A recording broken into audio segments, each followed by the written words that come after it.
Hey guys, welcome to the Everyday Warrior podcast. I've got Nick Thompson here. Nick, you've got a new book coming out called Running Ground, A Father, a Son in the Simplest of Sports.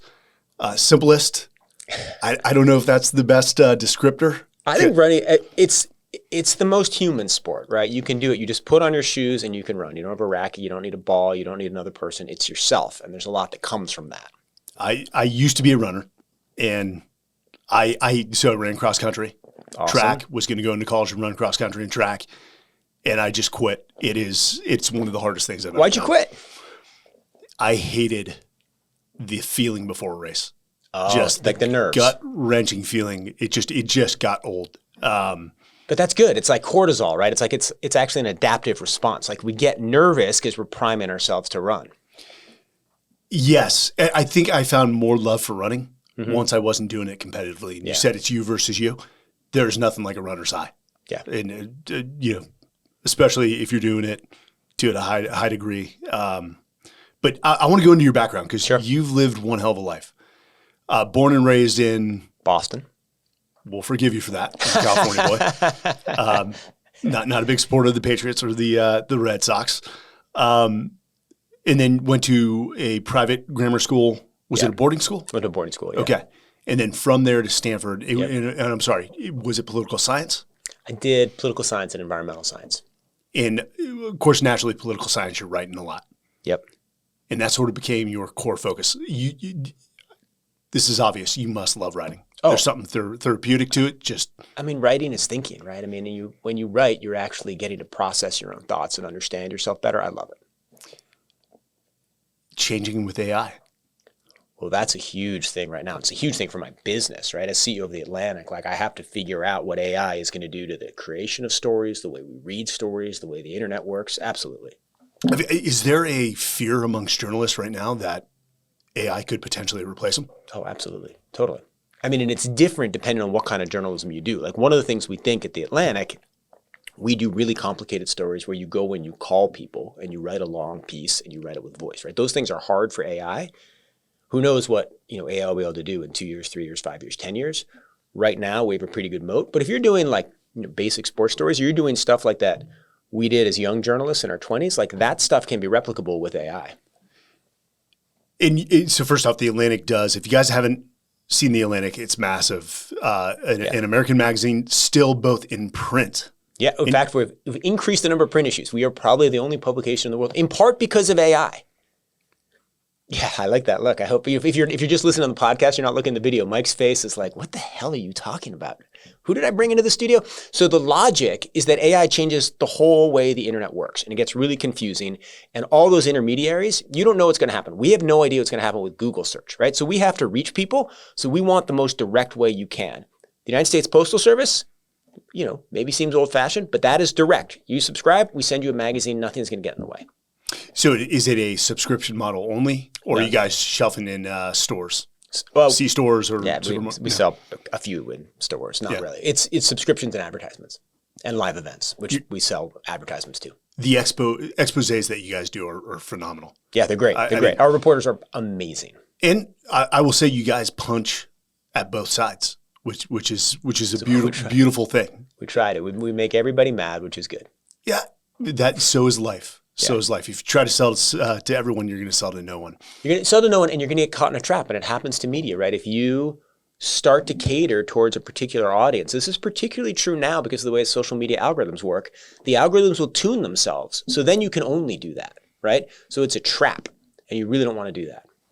Let me ask you this, because you've had a long career, CBS, Yep. editor-in-chief at Wired. Yep. And there's been a lot of uproar about, people mandating that journalists write a certain way, with the Washington Post and in their respective boards.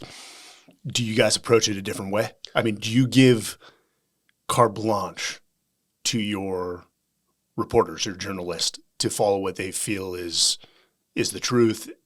Yeah. I mean, that's the goal of The Atlantic, is to have the world's best writers collectives. Hire the very best writers, the smartest people you can. We hire unbelievable talent. Not a lot of them, but unbelievable talent.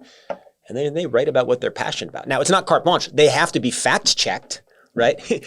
You have to be accurate. Great statement. But like, otherwise you go and do what you do. Well, I mean, but how much of the writing is opinion-based, op-eds? There are opinion pieces, but they're fact-based opinion pieces. Like we like reported essays that have a point of view. And I should add, I'm the CEO. I'm not the editor-in-chief. So Yes, the I know. calls Yes. on the editorial are his calls.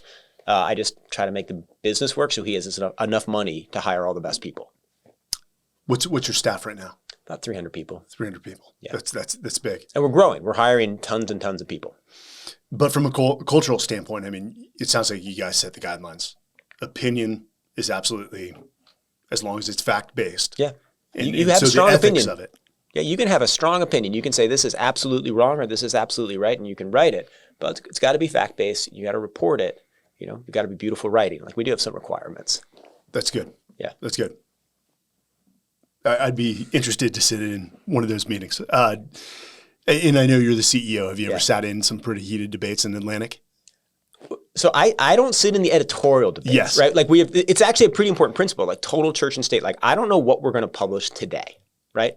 Because if I did, like maybe, and if I were unethical, maybe I'd say, well, you're criticizing our advertiser. You can't do that. Or maybe you should write a nice story about this person who's our advertiser. You know, I have a business deal. I'm going on Mike's podcast tomorrow. Don't say anything mean about Mike, right? Like you don't want the CEO in the editorial meetings, right? Once the story comes out, I'll like fight to the death to defend the writers and defend what we did. But I'm not there in the early parts of the conversation, which is different because I spent my whole life on the other side of the wall. Yes. But we have total separation. You just hear about it after the fact.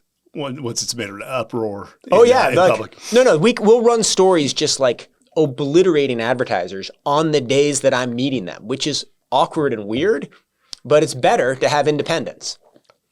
Yeah, I'm sure they appreciate that in some way.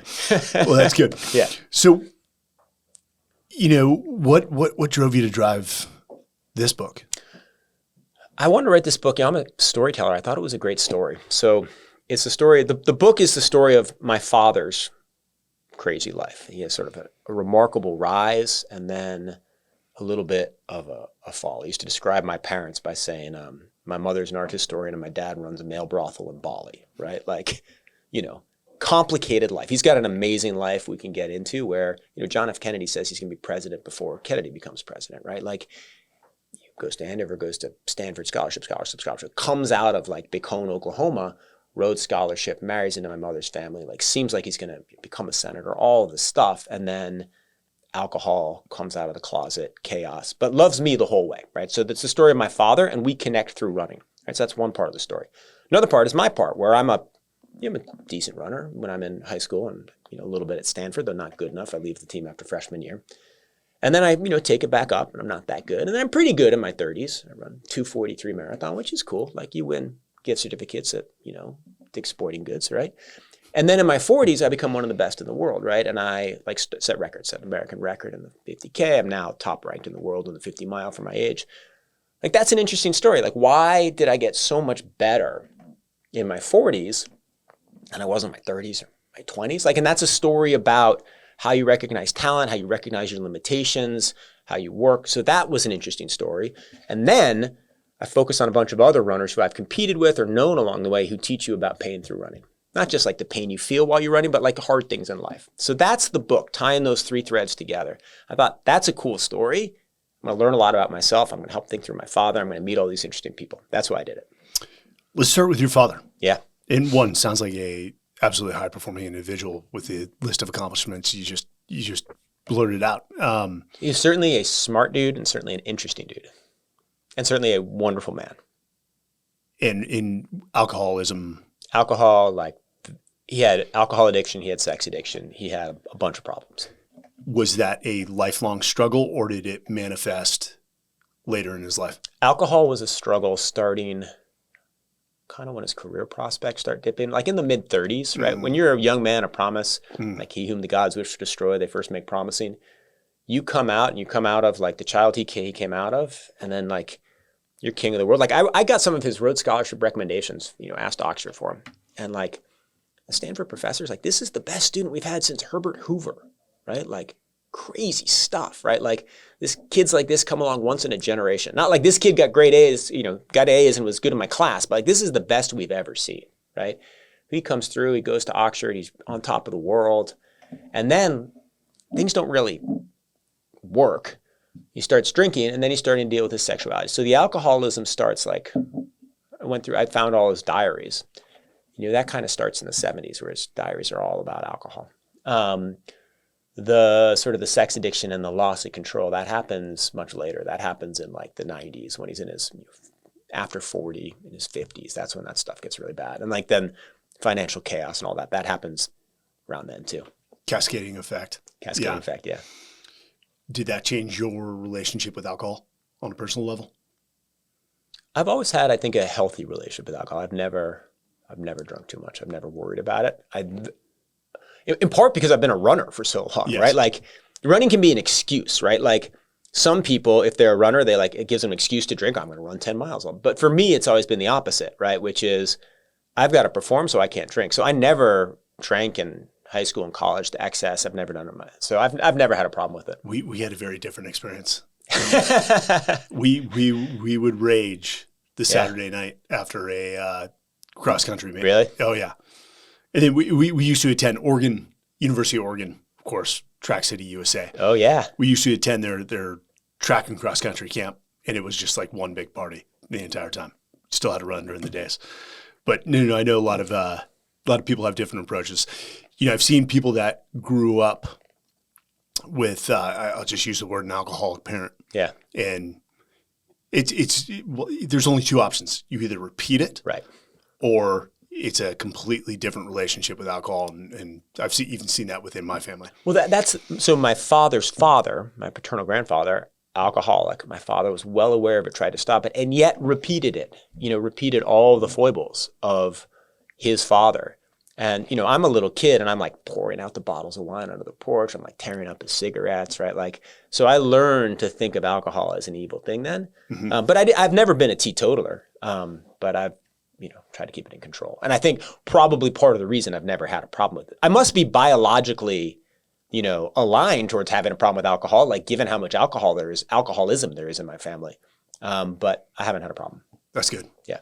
It's amazing the outlets, once things start to fall apart, that people go to, whether it's sex addiction, alcohol, drugs, gambling. This is part of the question that I was seeking in the book. Like there are a bunch of things that motivated the book, but part of it was, when I look at my life, one of the things that clearly motivates me through and through is to not become my father. Like I'm very similar to him in lots of ways, and I always was seeking his approval. I went to the same schools, we're incredibly close.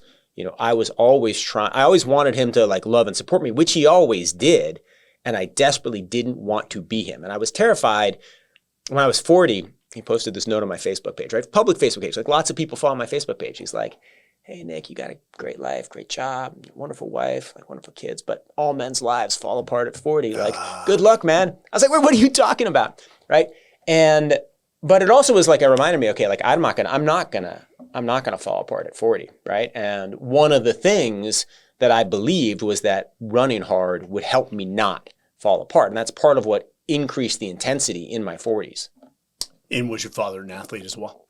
He ran. Runner. Yeah, so he brought me into running. So I ran with him when he was still married to my mother when I was 5 or 6. He was a runner, and I would run a little bit with him, like run a couple miles. It seems crazy, but now that I've got a 5-year-old, like I think I ran 3 miles when I was 5. And then more importantly, I watched him. He ran marathons, this very small window in the 80s. But I watched him in the 1982 New York Marathon, a really important moment for me, just to see him like strong and tough, trying to break 3 hours in the marathon. That lodged itself deeply up here. So you took the elements from your father that you highly respected, but understood that you didn't want to repeat some of the patterns, is what it sounds like. Yeah, I mean, if you knew my dad, you definitely wouldn't want to repeat some of those patterns, but you also want some of it. The man's amazing. To be compared to Herbert Hoover, which, guys, beyond president, the Hoover Institute at Stanford, which is a clearinghouse for, I would say, national security or policy and politics. Yeah, it's an incredible institution with all kinds of scholars. Like Hoover led a amazing life, right? He grows up, he's like spends his life mining. He grows up in this like sort of terrible life where all the people around him die. He becomes a mining engineer, makes all of this money, right? And then goes and like, helps after World War I, like providing aid and food. I mean, the guy's incredible. Yeah. Like maybe not the most successful president, Great Depression and all that, but like really admirable pre-presidency.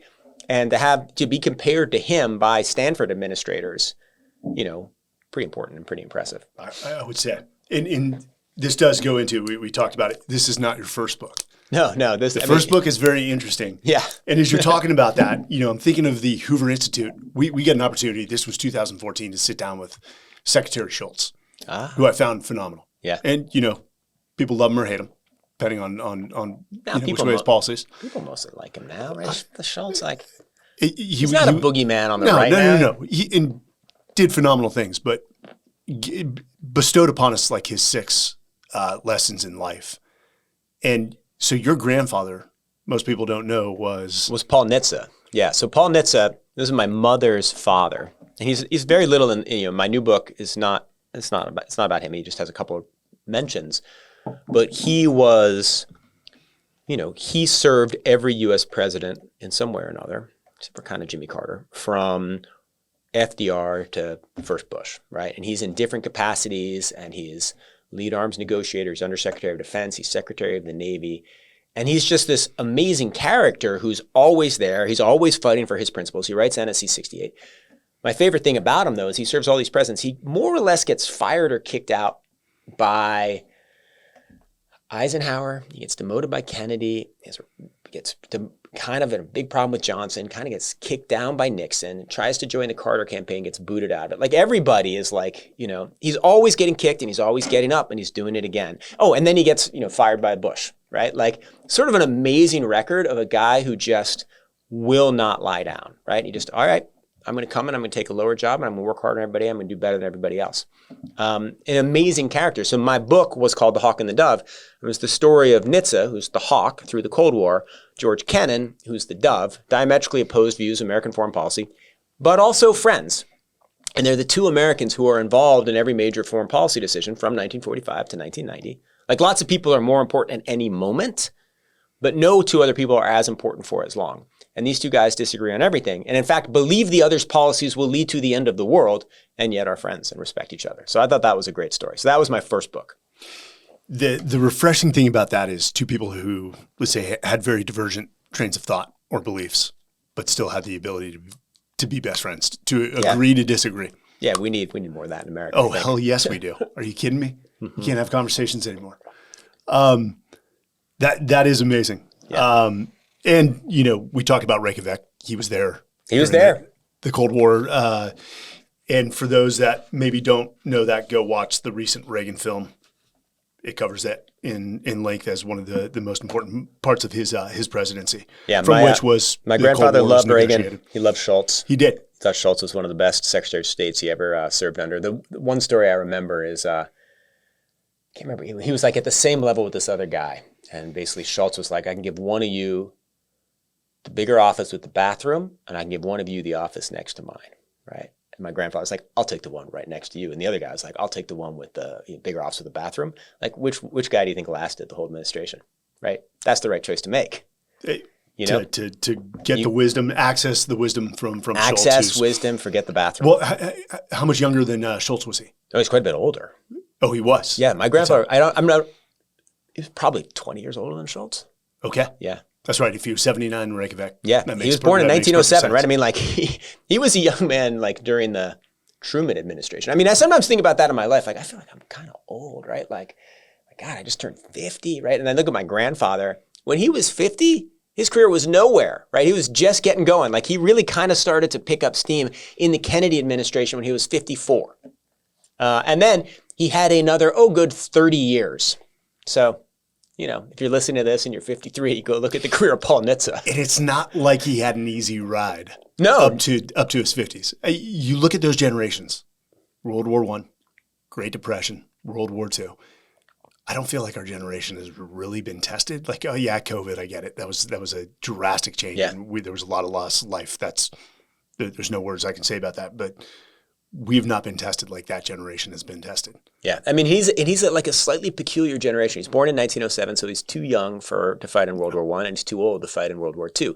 He serves in the Strategic Bombing Survey, right? So he goes to Hiroshima and Nagasaki, like looking at the damage of nuclear weapons, and that's his first big government job, is to report back on what nuclear weapons did.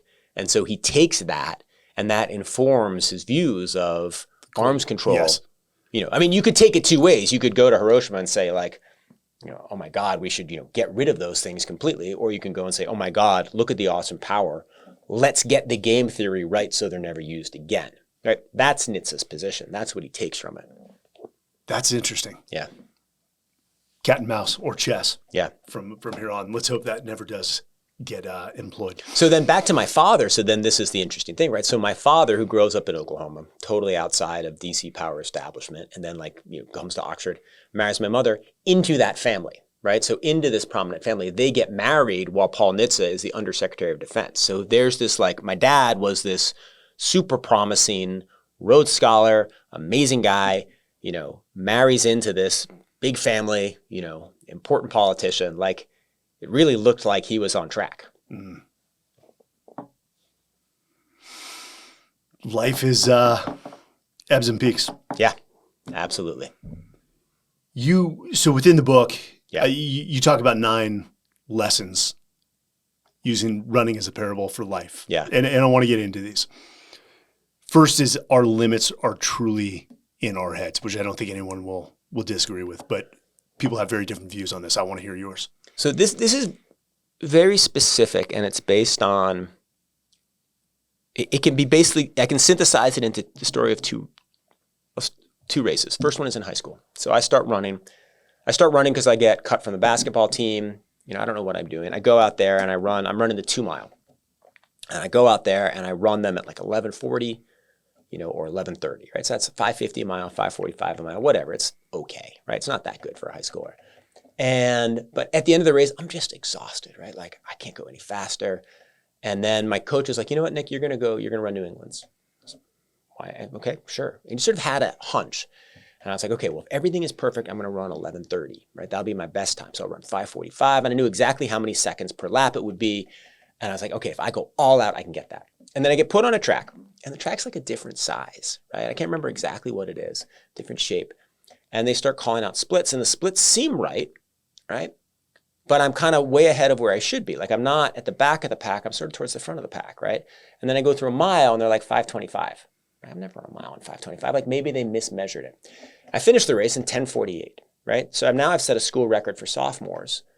And there's no way I could have run that had I known how fast I was going, right? The only way I could run that fast was that I didn't know how fast I was going, because my firm belief is that the way pain works in running, it's not physiological the way we think of it. It's not like when you stub your toe and it hits a nerve and hurt your muscles. Pain is your brain telling you to slow down because it's scared that you're going too fast, you're working too hard, you're going to lose homeostasis. And so what happens, the reason you slow down in a race is you think you're hitting your limits, or one of the main reasons you slow down. And so what happened in that race is that because the track was weird and I didn't know how fast I was going, it reset. I reset, right? Same thing happens again in my 40s, where I think from age 30 to age 43, I ran tons of marathons, right? And they all were 243, 244, 242, right? All around the same thing. And then I meet these coaches when I'm 43 years old, and they're like, yeah, I think you can probably go a lot faster, right? I was like, all right, well, maybe I can go under 240 again, but that's going to be hard because I'm aging, I'm slowing down. And then they kind of reset my mind and they reset my expectations, and then boom, I run 229, right? Which is totally different, right? It's a whole different class of marathoning. And if you had told me in 2018, you said, what are the odds that you can run a 229 in 2019? I would have said, 0 out of a million, right? But they kind of tricked my mind and they re-tricked me. They sort of got me to believe that I could go faster, and they got my brain to believe I could go faster. And then presto, I did it. So it wasn't, obviously there are physiological elements, obviously the nutritional elements, obviously I trained differently, but it was really about expectations and what you fear. Do you believe we're training the next generation to think beyond their limits? I mean, so this is my fear, is things are drastically different than when we grew up. Yeah. And, we all believe we have limitations because we're told we have limitations. But we're not putting our youth in situations to build the self-confidence that, I actually can do the things that people say are impossible. Right. Because it's not like if you'd gone to me And you say, Nick, you can run a 229. You're the best. You can do it. Like that's not that's not what gets you there. You have to like it's this deep hard work, this pushing, this failure, this exploration of your own limits. And so certainly with my kids, one of the reasons I have they play elite soccer. They play these team sports. They work really hard at it. And part of what I love, and with these coaches who are like super tough and like, not the sort of this is a team in Queens where every kid's an immigrant, right? There's no screwing around and they're playing all over the place and older guys team, like one, biggest tournaments you can win, regionals, all that stuff. Like I love that because they're getting kind of kicked and pushed and being told to go way harder and push themselves really a lot. It is, I'll give you an interesting one. I don't know if you just saw this, the discussion of having no homework when kids leave school. And I think, as you talk about limitations, you've got to put the work in to build the confidence that you can do these things. And I'm just using that as an example of current society. Most people stay in a safe space. This is my opinion because it's easy. Yeah, it's because you experience no pain. You're in an environment you usually can control the controllables and limit your let's say exposure to uncontrollables. And we don't push people outside their comfort zones where true learning and growth take place. Yep. That defines my career. That was my career in the military. It was to a large degree my parents, but as we talk about breaking down limitations and getting, it's not even this next generation. It's our generation. It's every generation. It's an interesting problem that we're not going to solve here, but I guess I'll say a couple things. So one, like the attitude about work, I've always worked really hard, and part of it was because my dad, told me to work really hard. And part of it was my grandfather, right, Paul Nitze, where, every time I would remember, like when he didn't have a job in government, everybody would be like, oh, that's great. You've got enough money, you can relax. You'd be like, no, I don't want that, right? Like I want to work. It is work. Like the man worked nonstop until he was 82 years old. He gets fired by Bush, right? Or gets pushed out by Bush. What does he do when he's pushed out by Bush? He like leaks a story to the paper, like trashing the guy who fired him. Like the guy was like relentless, Those lessons get passed down. And what's cool about running, like one of the best things about running is if you succeed, it's you. And if you fail, it's you, right? It's a great way to learn about yourself, right? And that's one of the things that is so empowering about the sport and also makes the sport hard. You'd mentioned that pain is not the blocker. For me, the pain felt like the blocker a lot of times. Yeah. And I know that's your body's way of saying, hey, you're pushing too hard. But I mean, there were runs I passed out, literally pushed myself until I passed out and I knew I was hurting. I want to get in on that subject. Pain. Wait. Go ahead. You just like fell over? Literally collapsed. Wow. To exhaustion. Yeah. And I remember that was a 2-mile race to qualify for what we call the CCS, the Central California sectionals, and literally just went head first into the ground. I mean, like, I talk about like convincing your brain, like, so clearly something physiological happened where you passed some line you shouldn't have, because your body doesn't want you to die, right? And so at some point, if you overcome the signals, like your body will shut down, right? So there have been studies of cyclists where you like give them like fentanyl or something so they can't feel any pain, right? And they'll just go like maniacs until they collapse, right? Like you don't want, like your brain signals are there for a reason. And so getting good at running is learning how to control the signals so that they don't stop you too early. It's not to get rid of the signals, right? Because you get rid of the signals and you're falling face first on the ground, and that's not good at all for anybody. You want to like learn where you're getting, and there are limits, right? Like I could run a 2:29 marathon, I was 44. I couldn't run a 2:02, and no one in the world can run a 1:57, right? There are limits. The trick is to get your brain to get you to the safest maximum. So you guys heard from Nick Thompson. If you dose a little bit of fentanyl, you'll be able to push it. Number 2, pain is information, not truth. I found this one interesting. Yeah. Good play on words. And I'd love to teach me or let me push back on what you're trying to All right, so when I'm running, right, and if I go out and I run a race tomorrow, right, and you say, Nick, go run a 10K, right, or even if I go out after we record this and I go run 12 miles, right, I'm going to feel pain pretty early on, and I'm going to feel it in weird ways, right? Like my shoulder might hurt, right? I might have like gastric distress, and it's going to move around my body. Like anybody who's a runner knows this, right? And that's pretty weird, right? Because the pain should be in like whatever area hurts the most first. But what's happening is your brain is kind of like trying to test out whether to slow you down. Like there's this conversation between your brain and your body. And so when I'm running a marathon and my shoulder hurts, right? At this point, I'm like, yeah, my shoulder's fine. Brain, you can let like, not going to get me there, right? Like, maybe my stomach gets a little bit of distress. I can kind of push that aside. Now there are real kinds of pain, right? And I can tell you when I've got like tendonitis in my knee, and I can tell you when there's like actual physical things happening. But part of the secret of running is to learn what pain is just your brain trying to get you to relax because it thinks you're going a little hard, and what pain is actually a physiological signal. Mm-hmm. So how does that apply to life in context outside of running? Yeah. So part of what it is you have to learn when you can push yourself at an uncomfortable speed. Like when the things holding you back are things that you can blow through, right? And like when you have a fear about doing something that, you know what, actually, I'm just going to do it. Sometimes you have a fear about doing something and you shouldn't do it, right? Like you're afraid to jump across that chasm and that chasm is too far for you to jump across. But sometimes like, I can't get that thing done. We can't get that project done. Or like, I don't have time to do that. Or if I, like learning how to take those signals and when is it just information about fear and when is it real information about the world? And like learning to distinguish those two things because they're both real things is a big part of being able to be successful.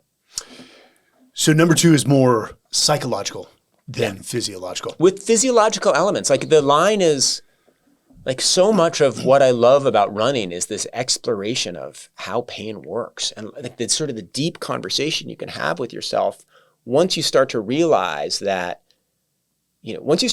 pain is much more complicated than you're initially taught, like running gets much more interesting. I think there's definitely instances in life where you push beyond your limits. You look back and you say, you know what, that wasn't as bad as I thought. Right. And whatever my mind was telling me was wrong. You do that enough. It's like you build that scar tissue of identifying, hey, this is information, not truth. And you have to do hard things in life, and like it trains your body to do more hard things. And you need to rest, you need to relax. Like you finish a race, like you don't start the next race immediately. You like take some time. Bodies are real, right? Limitations are real. But the way to get good at doing hard things is to do hard things. And you will know this quote. I believe it was Rice University, JFK during the space race. Mm-hmm. He said, we're going to go to the moon. Yep. Not because it's easy, right, but because it's hard. Yep. And there's a lot of truth there. And we do talk about, and we've had many guests on where, yes, we love to do hard things. It's actually the motto of one of my companies. But rest and reflection are key that many people don't recognize. Yeah, and like the way you run, I mean, this is the way I train. Lots of people train differently. Obviously, a lot of people are faster than me. But the way I train is I have 3 hard days a week, but that means I have 4 easy days, right? And like, so you're resting more than you're going at it. And even on those hard days, you're really only going hard for, maybe it's 15 minutes of total hard work, or maybe it's a long run and it's 2 hours of kind of hard work, right? It's not that much hard work and there's a lot of recovery. And that is like how my body improves the most. The pace is used there in the protocol that you're talking about, which is, again, transcends life. I mean, this is why we lead to what we call executive burnout. But so as I was preparing for this and thinking back to my cross-country days, is we had a coach that ran us hard every single day. Yeah. And how my season would go is first meet, I'd be number 1 or 2 on the team. By the end of the season, I was at number 7. Right. Well, there's a few things. The guys just could have improved. They didn't train as hard during the summer. Maybe I was just at a higher VO2 max threshold because I trained harder in the summer. But it seemed like we had no rest and relaxation, and my body just couldn't take that. Yeah. So what your coach should have done is like recognize that you trained hard in the summer, right? Because you are who you are. And then should have given you some rest days, right? In September, October, forced you, right?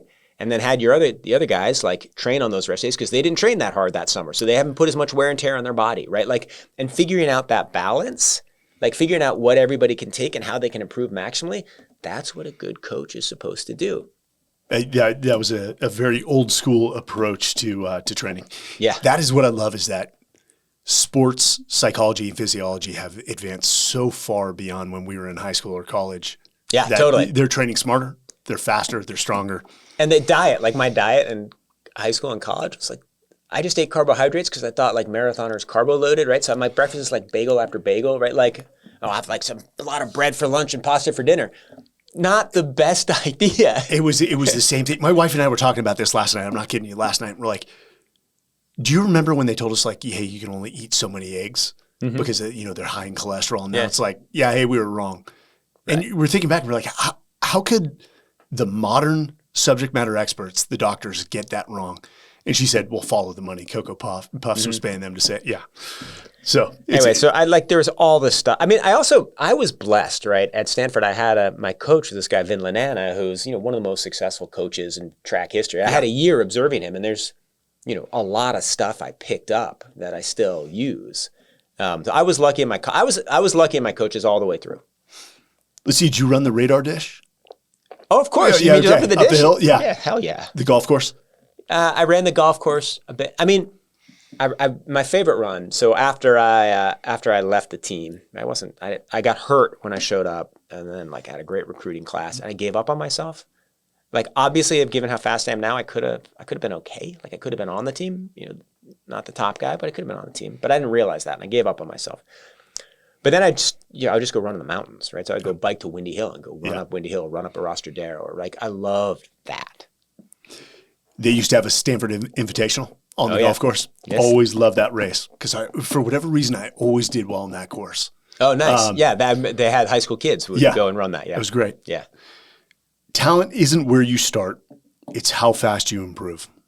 Yeah. So this is really important for runners, and it ties into what you said, right? So a lot of times there's this perception that you get, and this is a lesson that applies to running, but also other sports and to life.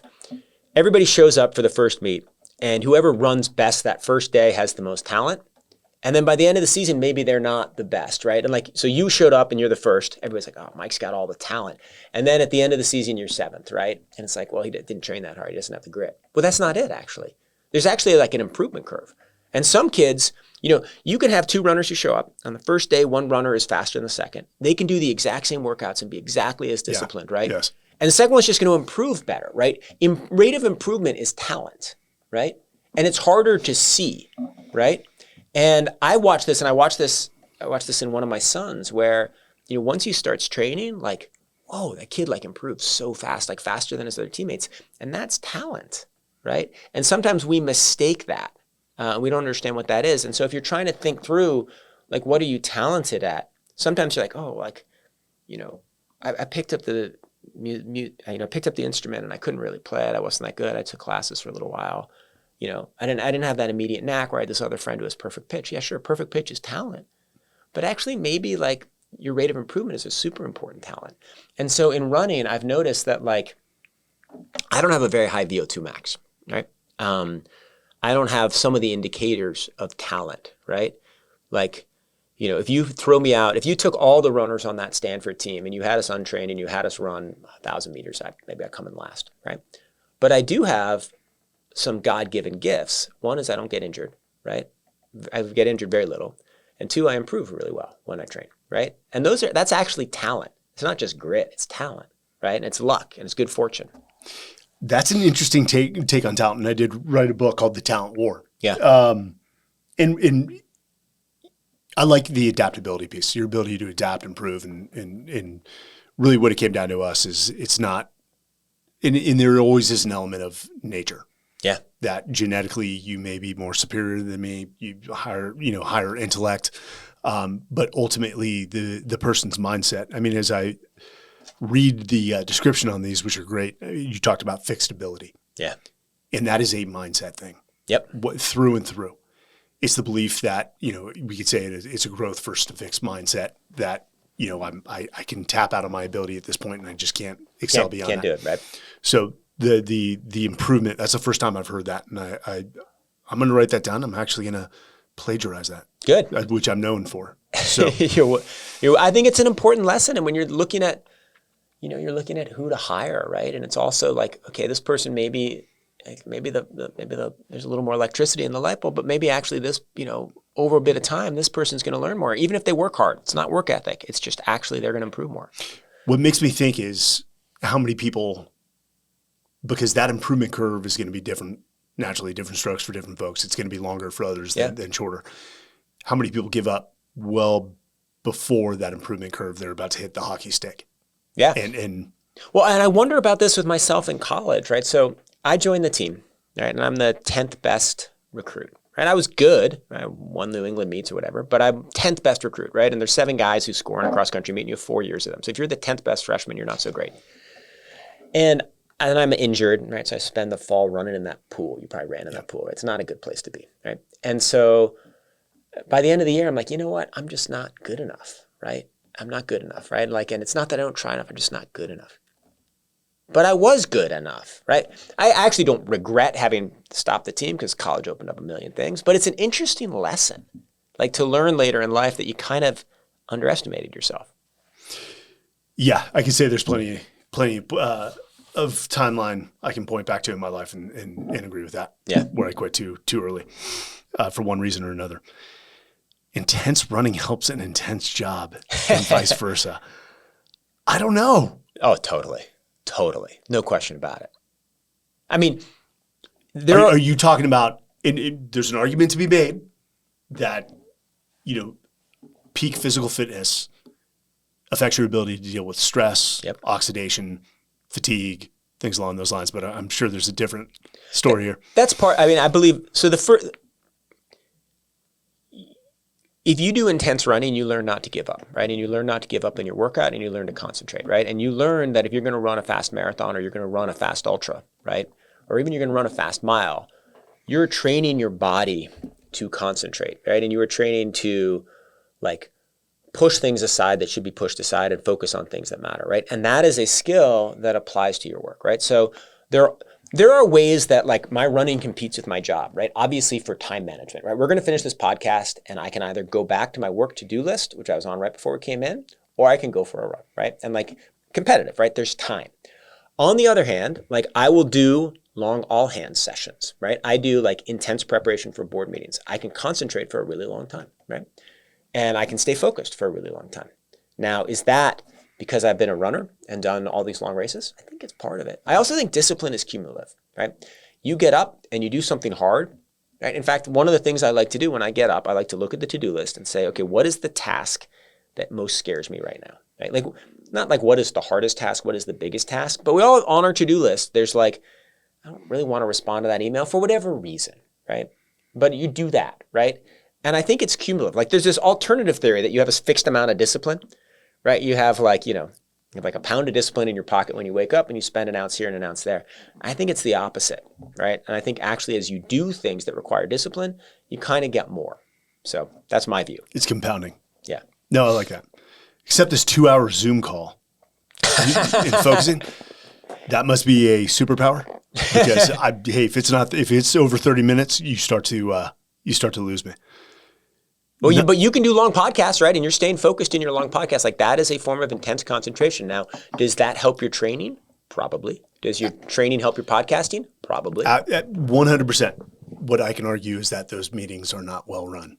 Right. With a established agenda. No, I'm kidding. Non-negotiable daily practice. You just talked about discipline. Yeah. And I can only imagine your schedule. What time do you get up in the morning? I pretty much always get up at 6:15. You get up at 6:15? Yeah, that's late, right? You think I'm getting up at 4 or something? So I'm a 4:30 guy. Yeah. Yeah. But are you a late worker? Yeah, I work until 10, 11, right? I try to get a good night's sleep. 10, 11. Okay. Still, that's late. Not that That's late. late. Well, my kids go to bed. So my schedule is like this when I'm at home, right? I get up at 6:15. I work until 7:15. I make the kids breakfast. We have fun, walk the little guy to school, whatever's going on. We have a good time together. As I've got 3 boys, we hang out. It's great. I run to work, right? So I'm getting my workout in after the session. I run to the office. I then work till 6:30, wherever I work. So I'm working 9 hours in the office. I run home, right? Clearing my mind. And what's the distance? 5 miles. Okay. Right? So I'm 10 miles running.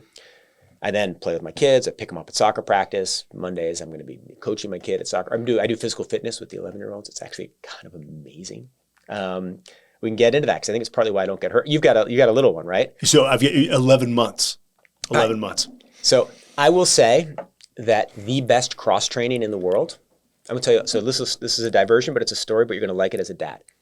I went and saw this physical therapist, and I had just started having an issue with my knee. And he's like, well, when was the last time you were hurt? I was like, I haven't missed a workout in 12 years. He's like, you haven't missed a workout in 12 years?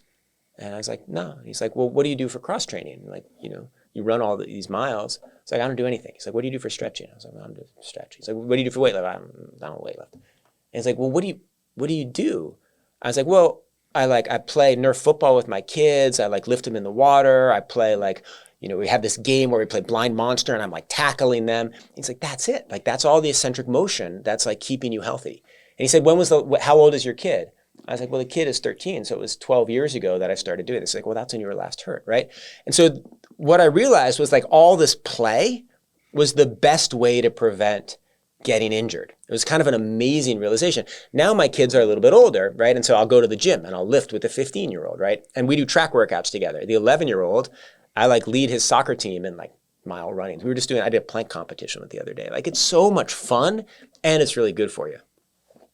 The one thing I loved about soccer, I don't know if you do this, is basically the goal sprints. You start at one you goal, run. sprint around, finish back at it. Used to love those. Yeah. Because I'd always win. You always get put out. Yeah. Anyway, so. The non-negotiable daily practice, again, goes back to, I think you are right. There is a compounding effect to discipline. Yeah. And people often ask, I'd love to get your opinion on this. Well, hey, I'm not disciplined. How do I build it? And I know my response, but I'd love to hear yours. And that's a difficult question to answer. And I'm not disciplined, and how do I build it? So my view is every time you do something right, actually, it's funny. It's this worldview which came from a kind of an obscure George Kennan quote when I was working on the last book. And he was talking about American foreign policy failures, right? And he's like, every time you look deeply at a foreign policy failure, you realize that it was the cumulative result of hundreds of bad decisions. And so what that means is that every time you make a bad decision, the next bad decision becomes a little easier. And he's like, and that's really depressing. But he's like, but then every time you do something right, it means that actually you're the next possibility of having a good decision becomes a little bit easier, right? And so basically when you do things well, it creates this tiny tailwind. When you do things badly, it creates this tiny headwind, right? And so the way to build discipline is to just, okay, what is something I can do right now that is something that's hard to do and that I should do, right? Maybe it's go for a run. Maybe it's eat this food I don't want to eat, or maybe it's write a thank you letter that I don't want to write, whatever it is. And then you do it, and then you try to build it into a habit, right? And each time you do it, it makes the habit a little easier. And each time you don't do it, it makes that opposite habit a little easier. And part of what, back to my father, as I've thought about his life, part of the problem is that he didn't believe in habits. He kind of believed in shooting the moon, right? If his career wasn't going well, he'd be like, oh, I'm going to start this new institute. I'm like, oh, Dad, you can't start this. I'm going to write this amazing new book. Dad, you can't, why don't you tie your shoes, right? Why don't you clean your desk, right? And that'll get you on the path to writing the next great book, right? But you got to start somewhere else. And what I love about running is that it can teach you this. You commit to running, you say, I'm going to run every day, right? And I'm going to run when it's 98 degrees, right? And I'm going to run when it's 23 degrees. I'm going to run when it's raining. And I'm going to run when my foot kind of hurts. I'm going to run when I'm a little sick to my stomach. I'm going to run wherever. I'm just going to run every day. I think it really does help you build good habits. I'd love that answer. In iterative small steps. Yeah. Iterative small steps. We talked a little bit about this in safe spaces, in true learning and growth. What we're going to talk about is embrace the discomfort zone. Yeah. And we say in the military, get comfortable with being uncomfortable. Yep. And I'll give you perspective from the SEAL training, but I want to hear your perspective on this because I love this conversation. Is people look at SEAL training and they're like, oh, that's sadistic and it's crazy. And maybe it is in the eyes of whoever is making that evaluation. All it was designed to do, and it was designed with intentionality, is to push people outside their mental and physical comfort zones, because that's where they can truly assess somebody in their character. Right. And that's all it was. Trust me. And I went back as a buzz instructor, not particularly focused on the physical part, but like I got no joy from watching young men in what you could say is arguably pain. But that's, I mean, I'm a solid believer that learning and growth, you've got to be able to push yourself outside those things and do those hard things that you're talking about. And I mean, they make it easy to tap out, right? Like they put that, it's like so tempting, right? Like that's part of the teaching, right? That's the amazing thing about it. Mind, I won't say the word, complete mind game. That's a complete mind game. Oh, just right there. If you just ring it 3 times, you're done. It's a piece of cake. We've got hot cocoa for you and a blanket and yes. Yeah. And you remove that variable, and how many guys would just continue pushing through where it wasn't an option. Right. And like that's what tests you. I mean, that's an amazing thing about it. And I completely believe like you've got to like there are times in life where you have to step outside your comfort zone and you have to push and do things that are incredibly hard. Now that you've said that, the variable of the bell. I mean, do you consider yourself a burn the boats type of guy?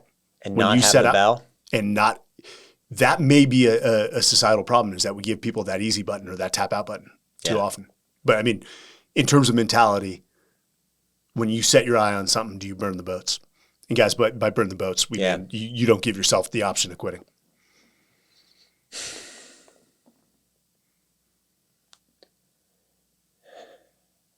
I'm not sure how to answer that because I don't know. If I go set out and I'm going to go and run 100K, right? So 2 weeks ago, I ran this 100K in the mountains, in upstate New York, right? And in how many hours or how many days? It's 100. It's only 60. It was weird. It was 107K. Like I don't know whether they're just trying to F with us, but it was so 66 miles, 67 miles, and it wasn't like I burned the boats and said, there's no chance I'm going to drop out. But I certainly went into the race with absolutely no expectation that I was going to drop out, and every single expectation and every single mental plan. Because once you start saying, well, if I hurt, I'll drop out, once you give yourself that option. But I'll tell you another story, right? So the first time I ran an ultra, I did drop out, actually, right? And I was running this 50 miler and something happened to my Achilles and it really hurt. And I went into the tent. That's funny you say hot cocoa and a blanket. You know what I had? Hot cocoa and a blanket, right? And I dropped out.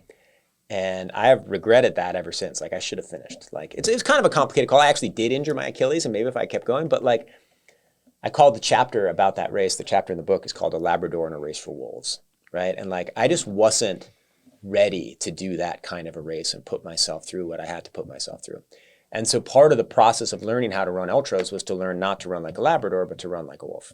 And whether I've gotten there or not, I don't know, but I certainly haven't dropped out since, right? And every race has gone better. So I'm learning that. So am I a burn the boats kind of guy? I don't know. I don't know if I've been in the situation where I've had exactly that choice, but certainly I go in with a mentality that I'm going to finish no matter what. And actually, this is important. Here's this part is important. When I run a workout, I always finish, right? And I don't stop, right?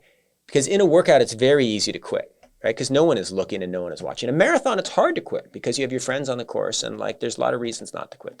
Maybe they have blankets and maybe they have it. But in a workout, it's easy because you're alone and it's Prospect Park and nobody knows, right? And I know that. And so if I say I'm going to do 6 by a mile, I do 6 by a mile, right? Always. And I think that builds a really good habit. Because it's very easy to just do 4 by a mile because, I'm tired and kind of, every single time, every single runner in the history of the world who's tried to do 6 by a mile after 4 by a mile has had an excuse to stop because they've already done enough and it's good, right? That's the way mind works. And you just got to commit that if you're going to do 6 by a mile, you're going to do 6 by a mile. That sounds insane. Maybe not 10, 15 years ago, but that sounds insane. I also have a hip replacement, so that's not happening anytime soon. We did talk about discipline compounds daily. This one's great. When scared, think bigger. Yeah. There's a story in the book, and it's one of the most helpful things anybody said. It was this, I was running a 50K, right? And I'd only run marathons. This is after COVID. And so I'm running this kind of weird 50K is 31 miles. It's not that different, but I had run, 25 marathons up to that point. Mm-hmm. And I was trying to set the American record, right? And so I wanted to run like 31 miles. I think I had to run like a 5:56 pace, right? It just felt impossible, right? Like, how can I do that? I like had this sense. I describe it as like, I wasn't afraid I was going to die, but it was more than like that I was going to get hurt. Like I just had this like, it seems a little like maybe like a little bit of the fear you had running cross country when you were young. I just was, I don't know. I remember being in the hotel room just like out of it. And so I call up this really smart guy, Brett Kirby, works for Nike and had, worked with me on my running. I was like, Brett, what am I supposed to do? And he's like, Nick, what do you think about sometime you did something harder? He's like, what about those times you ran those mountain races? You ran the escarpment run, right? And actually, you were out there running for longer than you're going to be running tomorrow. Yeah, that took you longer than 3 hours and 5 minutes. And what about that time you ran the Chicago Marathon? You ran a lot faster than 5:56 pace. You actually went a lot harder. It's like, think about all the times you've gone harder than you're going to have to go tomorrow, right? And I was like, oh, that's interesting. And I start to like think about those, and then boom, I fall asleep. And like I get up, I feel good the next day. And it was a really good way to reframe it, right? And I was trying to do that with my son. He's the 11-year-old. He's a great soccer player. He was very nervous about this game. He's in Spain. He's playing with this like Spanish pro academy, right, for 11-year-olds, right? And he's gone to practice now. Like, hey, you're going to play in the game. And he's like, oh my God, right? Like, how's this going to work? I'm like, La Liga, oh my God. And I was like, okay, well, let's like think about the other games that are really hard. Like, let's think about. It didn't work. I tried. Like, parenting's hard. Maybe I helped him reframe a little bit, and he did play in the game, and he crushed it. But I was trying that same exercise. Like, let's think about like what about that game in the State Cup against Albertson? Like, think about how big they were. Think about how hard they played. Anyway, so I try that technique with my kids, but it's not a magic wand. No, it's not. But just even the process of working through those conversations with them is so vital. Oh yeah, whether it's academics, it's sports, or even the social. And I love that he did it, right? And he went out there and he played, and then second half comes, coach says, you're going in, right back, right? And so he's playing for FC Caddies, and he's got on like the uniform of the pro club. Spanish soccer kids, really good. He gets out there, first ball comes to him, he like traps it, turns, passes. It was great. Again, my wife and I were talking about this. So I do have a 21-year-old daughter and a 17-year-old son. And hell, we're working through we're about to start the college application process for him. More power to you. Talk about do hard things. We'll pushing him to academically. He's great. He wants to be an architect. Great. So great. He wants to stay in Virginia. I'm trying to push him on Texas. We do things bigger here in Texas. But we're talking about our daughter who's now 11 months old. I apologize. And she said, well, I'm like, let her try a lot of things. Yeah. And she's like, well, yeah, if she doesn't like something, she can just quit. I'm like, if she starts something, she's going to see it through to the end. Yeah. Because there's a lesson to reinforce there, which is interesting. And we're going off topic here with kids. Is it off topic? This is a book not necessarily. In some ways, it's a book about parenting, right? I mean, it's my father, my son, like my children. Like, actually, there's a lot about running. There's a lot about yourself, but there's actually like some lessons about parenting there. Your oldest is 15. 17. So the boys are 17, 15, and 11. Yeah. Have they read this yet? Oh, yeah. In fact, my 17-year-old was I guess my wife was the first to read it. And then he read it, and he's like, I learned some interesting things about my family, Dad. No kidding. Yeah. What did they think? What was that beyond the family? They're like, this is exceptional. Oh, they love it. Yeah. They really like my running. They think it's cool. They think it's exciting. I mean, they don't like it if I'm out running and they're up and they want me to, do something with them. I try to run before they wake up or after they go to bed or, whenever, but sometimes it comes into conflict. They don't like that, but they like that I do it. And they are all hyper disciplined in different ways. Like my older son doesn't do sports, but he is crazy focused on academics, right? And they're like lots of nights where I'm like, God, this kid's working harder than I am, right? And so I don't know whether he's taken that, whatever, but like certainly he has this trait that I had and that my father had and my grandfather had and my wife has, right? Like my mother, he's gotten that for academic excellence. The other boys, like academics and athletics.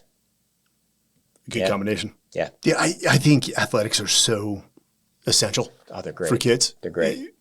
Merely from, again, pushing them beyond their comfort zones, but the team aspect, the societal aspect. And soccer in particular, like we live in New York City and, take my 15-year-old, right? He plays plays on a team where like, I don't know how many of the parents were born in America, but certainly only a couple, like all over the country.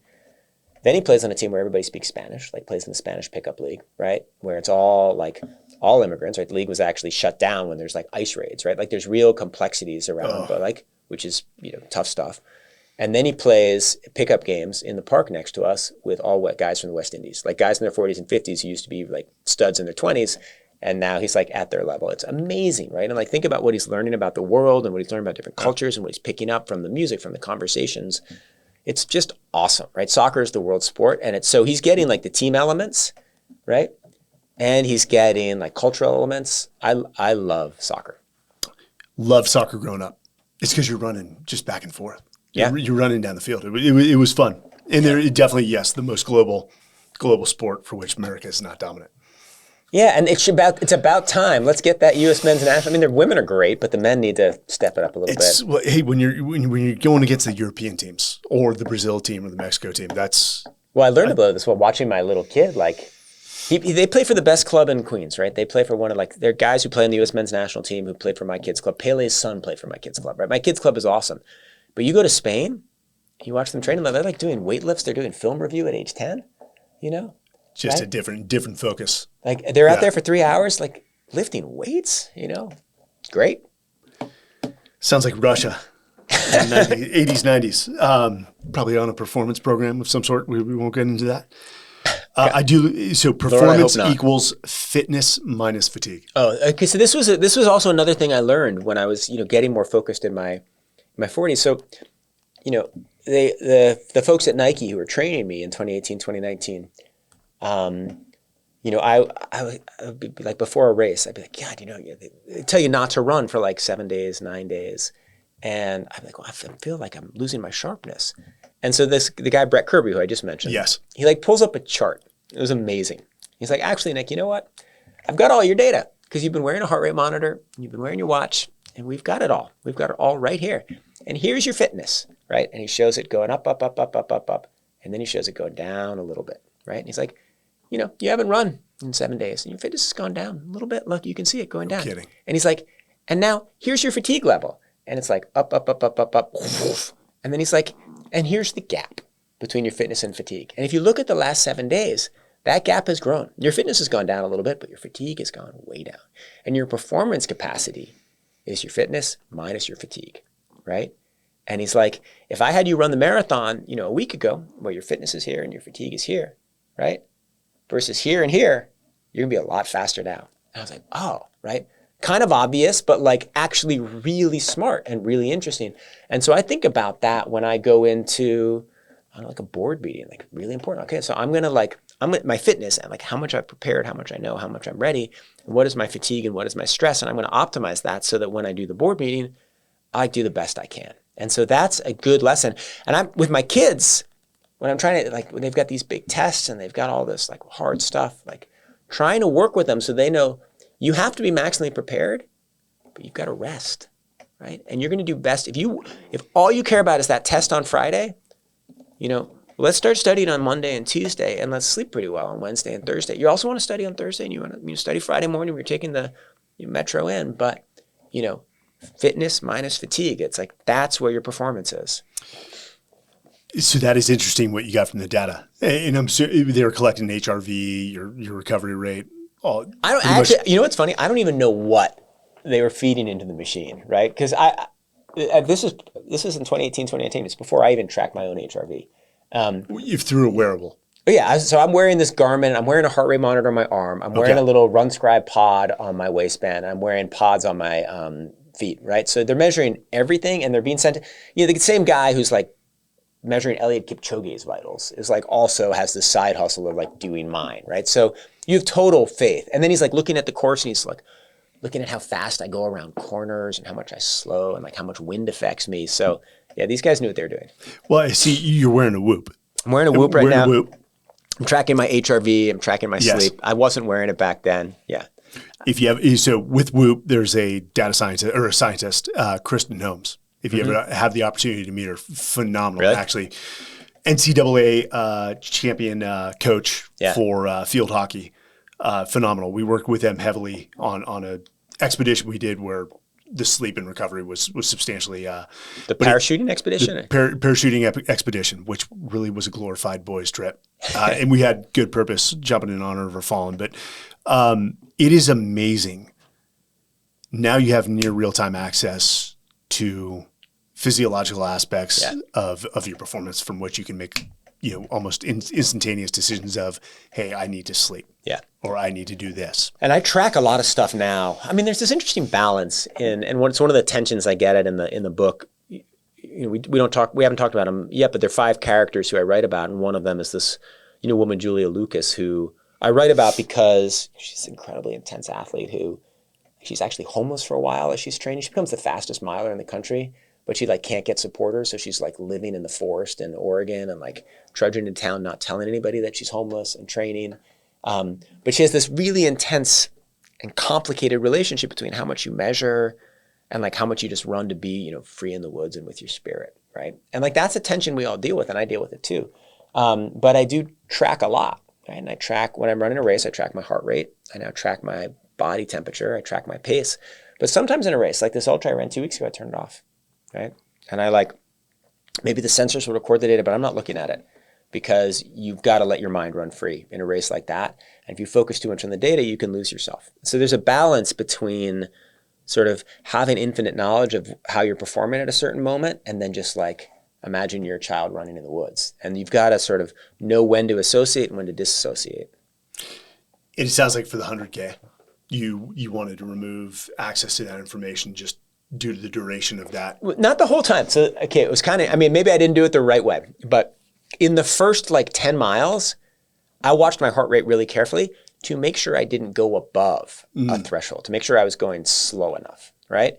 And the second it went above 115, right? I was slow down, right? You got a long way to go, right? And then at the end, the last 30 miles, I just turned it to a screen where I couldn't see anything, right? Because I didn't want to be tracking what my heart rate was or what my pace was or what my time. I didn't want to worry am I going to finish? I finished in 13 hours and 1 minute. If I had been tracking, I would have been obsessed for the last 10 miles. Can I get a 12:59? And you can't. It's such a hard race, and you're out there for so long, and there's so much stress. It was 90 something degrees. You have to let your mind run free to be able to get done. You use a word in here, peak. Yeah. Peak performance, which implies very much to an athlete that you're peaking on game day or for a race. Do you find it different with regards to, let's say, your average Americans who are in the business world maintaining optimal performance over peak performance? Oh, totally. Right. Yeah. And at the Atlantic, I don't peak, right? Let's be honest though, you do peak for that board meeting you just mentioned, that you're going to be at your very best, that you're going to make sure you're prepared, that you're... And today, there was one thing I had to do that was really important, right? And I probably put more mental energy. I had to write comments on a document for one person, and it really mattered, right? And I focused really hard on that. But at the Atlantic, it's really sustained, continued excellence every day that is going to make me best at my job. And there are things that you do that are more important, and there are days that are more important, and there are meetings that matter more, right? And you're meeting a client and there's $1 million at stake, or you're meeting a client and there's $20,000 at stake. You have different amounts of preparation you do and different amounts you care at that. But my running life it's different in that you really focus on 4 days a year, right? And the Atlantic, maybe there are 4 board meetings a year and you focus a bit more, but really there's 100 days where you've got stuff you're really focused on. The things you can't account for that happen out of the blue. Yeah. Well, I'm excited for this book. One, was not able to get a copy prior to this podcast. I'll dig in. Great. Because whenever you can take that analogy from a sport or some other profession and apply it to life, there's value.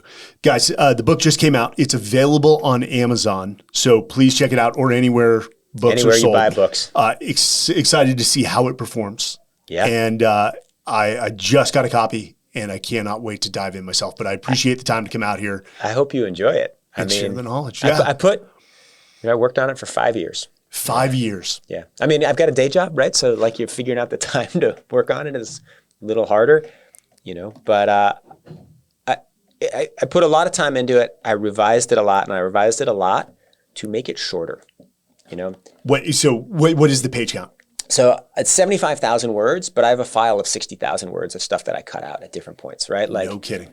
just because people's time is really valuable, and I want every paragraph to have something in it of true value, right? Like, and when you write a book like this, like, if I had to get it done in a shorter time period, it would have been a lot longer, right? Like, I worked really hard, and at the end I went through, I was like, okay, can this paragraph be one sentence shorter? Can this chapter be one paragraph shorter, right? Because, you know, you want people to finish the book and you want it to be very information dense. And maybe I succeeded or failed, but I certainly tried. Certainly tried to respect your time. Any writer knows how hard it is to cut down on wordage because you think everything you have to say. Well, and not only that, reason. but there's like, there are people I spent a lot of time interviewing, right, who now aren't in the book, right? And it's not because their stories weren't interesting and they didn't teach you something about running, but it just didn't fit with the flow and it didn't fit with the structure. Well, 5 years in the making. That's impressive. How many revisions of the final manuscript? I don't know. Hundreds? I mean, I think maybe the test is how many different versions. I'll say I have one friend who I do not pay, who read, I believe, 7 different versions beginning to end and gave me smart feedback on all of them. Okay, so I was going to ask that. In terms of a review, you only use one person? No. This is one of the nice things about being a journalist and having worked at the New Yorker and working at the Atlantic and Wired is like all of my friends are great editors. Like I have so many great editors. My wife's an amazing editor. So I sent it to lots of different people and they gave me lots of different feedback and some brilliant suggestions from different people. Like, just to give you one example, the book starts and the introduction has been more or less the same since the beginning. Mm-hmm. First chapter is completely different. Right? The first chapter is now a blow-by-blow account of the 2007 New York Marathon, which was a very important race for me. Right? I'd run it in 2005. I had then gotten cancer. It'd taken a long time to recover, and I came back and I ran it. And I ran it 13 seconds faster than I had run it before I got sick. It's a very important emotional moment in the race. And I had a friend who read the book, and the way it initially started was the introduction, and then like chronologically, here's my dad's life, here's my life. And she was like, before we get into that, we got to understand what running feels like. And I was like, that's right. We got to, and she's like, you should do a like second by second recounting of a race. I was like, really good thought. Then I had to choose the race and I wrote like 7 different races, right? Like I had different meanings in my life. Well, maybe I'll start with the one where I went the fastest. That'll be a great way to start the book. But no, that doesn't work. It creates a bunch of like chronological problems. And, if you're going to start with the 2019 race, you have to like have a bunch of information in it, Okay, so we can't do that one. All right, so let's try this race because it ties really well with the theme of parenting. Well, that doesn't work because, then it doesn't set up the next chapter very well. So, I went through all these different variations in part because there's great feedback from her and now have I think, good chapter 1. That the post cancer makes it a great chapter 1. I have no doubt. It's funny you use your wife because I tried my wife once as a reviewer. And that lasted about a few hours, and then I'm like, "You're done. You're done." Even though she'll say she wrote my first book, that's not the case. But in a divorce court, would that stand? I don't know. Not that we're getting divorced anytime soon. It is tricky. Like there's a real emotional complexity, and sometimes when my wife's she's a dance historian and she's a scholar, and sometimes she'll have me read her work, and she'll give it to me, and then she'll sort of like sit next to me, and then she'll be like, "What are you thinking? What are you thinking?" And I'm like, I'm going to go into a different room. And when I'm done and I've got all my thoughts, I will come back and I'll tell you everything. But it's hard. And it's even harder because I'm writing about our kids. I'm writing about our life, and then for my mother, right? And I'm writing about her ex-husband who is, wasn't so great as an ex-husband, There's a lot of complexity in the feedback I got on this as I went through the process. When you bring family into a book, yes, there's always subtleties. Yeah. Well, again, the book is out. Go to Amazon or anywhere books are sold.